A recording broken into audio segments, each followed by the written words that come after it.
Hello, good morning তোমাদের সবাইকে। কেমন আছো তোমরা সবাই? আশা করছি তোমরা সবাই খুব ভালো আছো।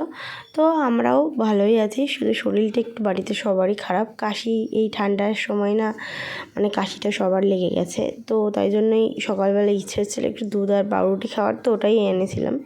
তো তারপর দেখো কাঁকড়া আর হচ্ছে কি মাছটার নাম ভুলে গেছি, তো এটাও আনা হয়েছিল।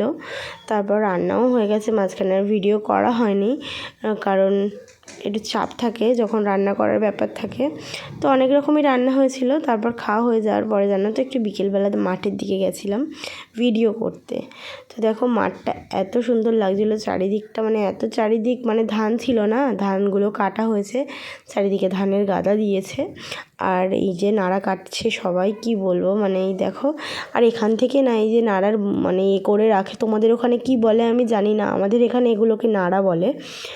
তো ওইগুলোই আছে, সবাই কাটছে জাল দেবে বলে। আর এর তলায় না কচ্ছপও পাওয়া যায় জানো তো, গরমকালের সময়, মানে এই টাইমটা থাকলে শীতকালের পরে গরমকালের টাইমে কচ্ছপও পাই অনেকে, আমি দেখেছি বাচ্চাবেলাতে। এখন তো আর যাওয়া হয় না বাদার দিকে।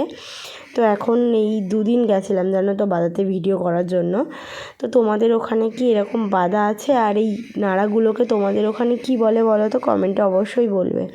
তারপর দেখো ধান কেটে নেওয়ার পরে না এখানে ট্রাক্টর দিয়ে কুপি দিয়ে এখানে নতুন একটা সবজি চাষ করেছে। কারণ এরপরে তো মানে একটা মরশুমের একটা জিনিস হয়, তো তাই জন্য আবার জল দিয়ে ভিজিয়েও দিয়েছে, তাই তোমাদের দেখাচ্ছিলাম। আর এইগুলো দেখো সর্ষে ক্ষেত, মানে সর্ষে ফেলেছে, সর্ষে হয়েও গেছে, কদিন পর থেকে সর্ষের ফুলও হবে। ওই সর্ষের খেতে গিয়ে ভিডিও বানাবো, তোমাদেরকে শেয়ার করব যে মানে এই ছোট্ট গাছ থেকে কত বড় বড়। আর আরেকটা জমিতে দেখো ওই দিকটাই আছে, ওখানে তো সর্ষের ফুলও ফুটে গেছে, সবে ছোট ছোট। যাই হোক, ওখান থেকে তো বাড়ি চলেও এসেছিলাম। তো তারপরে দেখো আমার বর এনেছিল এইটা, আমার কাছে তো নতুন খাবার। তো এই মোটামুটি ভালো খেতে, কিন্তু আগের যে কেকটা ছিল না ওটা বেশি টেস্টি ছিল, মানে ওটাও করি এটাও করি, বাট বাচ্চাদের ভালো লাগে, আমার তো এটা অতটাও ভালো লাগেনি। সো টাটা, নেক্সট ভিডিওতে আবার দেখা হবে। তোমরা কি সবাই এটা খেয়েছো? কমেন্টে বলো।